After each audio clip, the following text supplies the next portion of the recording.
ನಿಜವಾದ ಪ್ರೀತಿಯ 6 ಗುರುತುಗಳು.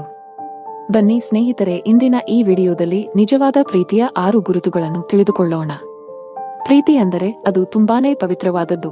ನಿಜವಾದ ಪ್ರೀತಿ ಪಡೆದುಕೊಳ್ಳುವುದು ತುಂಬಾ ಕಷ್ಟ. ಬರೀ ಬಾಡಿ ಫಿಗರ್, ರೊಮ್ಯಾಂಟಿಕ್ ಮಾತುಗಳು ಇದಕ್ಕೆಲ್ಲ ಪ್ರೀತಿ ಅನ್ನುವುದಿಲ್ಲ. ಪಾರ್ಟ್ನರ್ ಜೊತೆ ಸೆಕ್ಸ್ ಮಾಡುವುದು, ಅವರನ್ನು ಟಚ್ ಮಾಡುವುದು ಇವೆಲ್ಲ ಕ್ಷಣಿಕ ಮಾತ್ರ. ಈಗಿನ ಕಾಲದಲ್ಲಿ ಕಾಮದ ಆಸೆ, ಕಾಮದ ಹಸಿವನ್ನೇ ಪ್ರೀತಿ ಎಂದು ಅಂದುಕೊಳ್ಳುತ್ತಾರೆ. ಪ್ರೀತಿಯಲ್ಲಿ ಬರೀ ಅವರ ಒಂದು ಧ್ವನಿ ಕೇಳಿದರೆ ಅಂತರಂಗಕ್ಕೆ ತೃಪ್ತಿ ಸಿಗುತ್ತದೆ. ನಿಜವಾದ ಪ್ರೀತಿ ಮಾಡುವವರು 5 ಸ್ಟಾರ್ ಹೋಟೆಲ್ಗೆ ಹೋಗಿ ಊಟ ಮಾಡಬೇಕು, ಬೆಳೆ ಬಾಳುವ ಗಿಫ್ಟ್ ಕೊಡಬೇಕು ಅಂತೇನಿಲ್ಲ. ಒಂದು ಚಹಾ ಅಂಗಡಿಯಲ್ಲಿ ಇಬ್ಬರು ಜೊತೆಯಾಗಿ ನಗುನಗುತ್ತಾ ಚಾ ಕುಡಿದರೂ ಸಹ ಅವರಿಗೆ ಸ್ವರ್ಗದ ಅನುಭವ ಉಂಟಾಗುತ್ತದೆ. ನಿಜವಾದ ಪ್ರೀತಿಯಲ್ಲಿ ನೀವು ಪ್ರೀತಿಸಿದ ವ್ಯಕ್ತಿ ನಿಮ್ಮ ಹಣೆಬರಹದಲ್ಲಿ ಇಲ್ಲ, ನಿಮಗೆ ಎಂದಿಗೂ ಸಿಗುವುದಿಲ್ಲ, ಅವನ ಜೊತೆ ಬಾಳಲು ಆಗುವುದಿಲ್ಲ ಅಂತ ಗೊತ್ತಿದ್ದರೂ ಕೂಡ ಅವರನ್ನೇ ಜೀವನ ಪೂರ್ತಿ ಪ್ರೀತಿಸುತ್ತಲೇ ಇರುತ್ತೀರಾ. ಪ್ರೀತಿ ನಂಬಿಕೆಗಾಗಿ ಯಾವತ್ತೂ ಯಾರ ಹಿಂದೆಯೂ ಹೋಗಬೇಡಿ. ನಿಮ್ಮನ್ನು ಅವರು ನಿಜವಾಗಿಯೂ ಪ್ರೀತಿಸುತ್ತಿದ್ದರೆ ಒಂದಲ್ಲ ಒಂದು ದಿನ ಮರಳಿ ಬಂದೇ ಬರುತ್ತಾರೆ. ಅಕಸ್ಮಾತ್ ಬರದಿದ್ದರೆ ಇಷ್ಟು ದಿನ ನೀವು ಆ ಹಕ್ಕಿಯನ್ನು ಬಲವಂತವಾಗಿ ಪಂಜರದಲ್ಲಿ ಕೂಡಿ ಹಾಕಿದ್ದೆ ಎಂದು ಭಾವಿಸಿ. ಜೀವನದಲ್ಲಿ ಒಂದೇ ಸಾರಿ ಪ್ರಾಮಾಣಿಕವಾಗಿ ಪ್ರೀತಿ ಮಾಡೋದಕ್ಕೆ ಸಾಧ್ಯ ಸಿಗಲ್ಲ ಅಂತ ಗೊತ್ತಿದ್ರು ನಾವು ಅದನ್ನೇ ಇಷ್ಟಪಡ್ತೀವಿ. ಯಾಕೆ ಗೊತ್ತಾ? ಸಿಗುವ 100 ವಸ್ತುಗಿಂತ ಸಿಗದೇ ಇರೋ ಒಂದು ವಸ್ತು ಮಾತ್ರ ಮನಸ್ಸನ್ನ ಗೆದ್ದಿರುತ್ತೆ. ನೀವು ಎಷ್ಟು ಹೆಚ್ಚು ಪ್ರೀತಿಸುತ್ತೀರೋ ಅಷ್ಟು ಹೆಚ್ಚು ಅಳುತ್ತೀರಿ. ಪ್ರೀತಿ ಒಂದು ಮನಸ್ಸಿನ ಭಾವನೆ. ನಿಜವಾದ ಪ್ರೀತಿ ಪ್ರತಿದಿನ ಹೆಚ್ಚಾಗುತ್ತೆ ಹೊರತು ಯಾವತ್ತೂ ಕಡಿಮೆಯಾಗುವುದಿಲ್ಲ. ನಿಮಗೆ ನಿಜವಾದ ಪ್ರೀತಿಯಾಗಿದ್ದರೆ ಸದಾ ಅವರ ಖುಷಿಯನ್ನು ಬಯಸುತ್ತೀರಾ. ನಿಮ್ಮ ಎಲ್ಲಾ ಆಸೆ ಕನಸುಗಳನ್ನು ಮರೆತು ಅವರಿಗೆ ಪ್ರಾಮುಖ್ಯತೆಯನ್ನು ನೀಡುತ್ತೀರಾ. ನಿಜವಾದ ಪ್ರೀತಿ ಸಿಗುವುದಕ್ಕೆ ಅದೃಷ್ಟ ಮಾಡಿರಬೇಕು.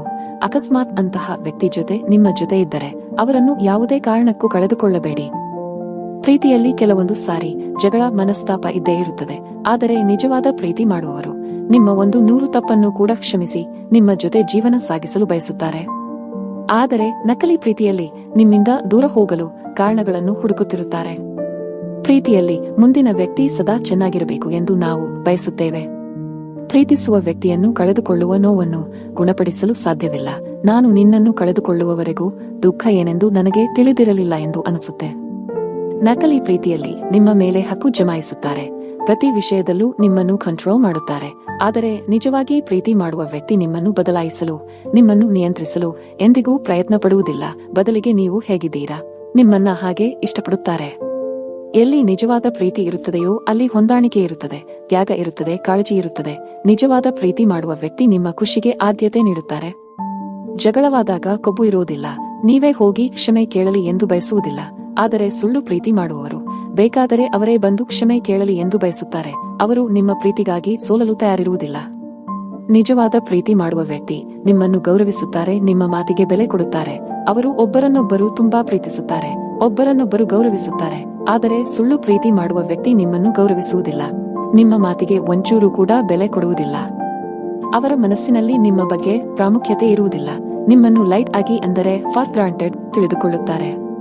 ಪ್ರೀತಿಯಲ್ಲಿ ಪರಸ್ಪರ ಕಾಳಜಿ ಇರಬೇಕು. ತಾನು ಪ್ರೀತಿಸುವ ವ್ಯಕ್ತಿಗೆ ಏನಾದರೂ ತೊಂದರೆಯಾದರೆ ಎಂಬ ಭಯ ಇರುತ್ತದೆ. ಎಲ್ಲ ವಿಷಯದಲ್ಲಿ ನಿಮ್ಮ ಒಳಿತು ಮತ್ತು ಕೆಡುಕು ಎರಡರ ಬಗ್ಗೆ ಯೋಚಿಸುತ್ತಾರೆ. ಆದರೆ ಸುಳ್ಳು ಪ್ರೀತಿ ಮಾಡುವ ವ್ಯಕ್ತಿ ನಿಮ್ಮ ವಿಷಯದಲ್ಲಿ ಯಾವುದೇ ಕೇರಿಂಗ್ ಇರುವುದಿಲ್ಲ ಮತ್ತು ನಿಮ್ಮ ಒಳಿತ ಬಗ್ಗೆಯೂ ಯೋಚಿಸುವುದಿಲ್ಲ. ಕೇವಲ ಹಾಸಿಗೆಗಾಗಿ ನಿಮ್ಮ ಜೊತೆ ಇರುತ್ತಾರೆ. ನಿಜವಾಗಿ ಪ್ರೀತಿ ಮಾಡುವವರು ತನ್ನ ಪಾರ್ಟ್ನರ್ಗೆ ಚೀಟ್ ಮಾಡುವುದಿಲ್ಲ. ತನ್ನ ಸಂಗಾತಿನ ಬಿಟ್ಟು ಬೇರೆ ಪುರುಷ ಅಥವಾ ಮಹಿಳೆಯ ಜೊತೆ ಚೆಲ್ಲಾಟ ಆಡುವುದಿಲ್ಲ. ತಾವು ಪ್ರೀತಿ ಮಾಡಿದ ವ್ಯಕ್ತಿಯ ಜೊತೆ ಮಾತ್ರ ತಮ್ಮ ಫೀಲಿಂಗ್ ಶೇರ್ ಮಾಡಿಕೊಳ್ಳುತ್ತಾರೆ. ಪ್ರೀತಿ ಎಂಬುದು ಬರೆಯಲು ಚಿಕ್ಕ ಪದವಾಗಿರಬಹುದು, ಆದರೆ ಅದನ್ನು ಪಡೆದವರು ಅದೃಷ್ಟವಂತರು. ಪ್ರೀತಿ ಎಂಬುದು ಮಾನಸಿಕ ರೋಗ ಅನ್ನುವುದಕ್ಕಿಂತ ಅದು ಒಂದು ವಿಶಾಲವಾದ ಅನುಭವ. ಪ್ರೀತಿಯಲ್ಲಿ ಗೆದ್ದರೆ ಅವರು ಉಳಿಯುತ್ತಾರೆ, ಸೋತರೆ ಇದ್ದರೂ ಇಲ್ಲದಂತೆ ಬದುಕುತ್ತಾರೆ. ಇನ್ನು ಕೆಲವರು ಪ್ರಾಣ ಕಳೆದುಕೊಳ್ಳುತ್ತಾರೆ. ಈ ಮೇಲಿನ ಸಾಲುಗಳು ನನ್ನ ಅನುಭವದ ಮಾತುಗಳು. ಪ್ರೀತಿಯಲ್ಲಿ ಸೋತು ಸದಾ ಅವನನ್ನೇ ಪ್ರೀತಿಸುತ್ತೇನೆ. ಪ್ರೀತಿಯಲ್ಲಿರುವವರಿಗೆ ಈ ಜಗತ್ತು ಸುಂದರವಾಗಿ ಕಾಣುತ್ತೆ. ಪ್ರೀತಿಯಲ್ಲಿ ಸೋತವರಿಗೆ ಅದೇ ಸುಂದರವಾದ ಜಗತ್ತು ಶೂನ್ಯವಾಗಿ ಕಾಣುತ್ತೆ.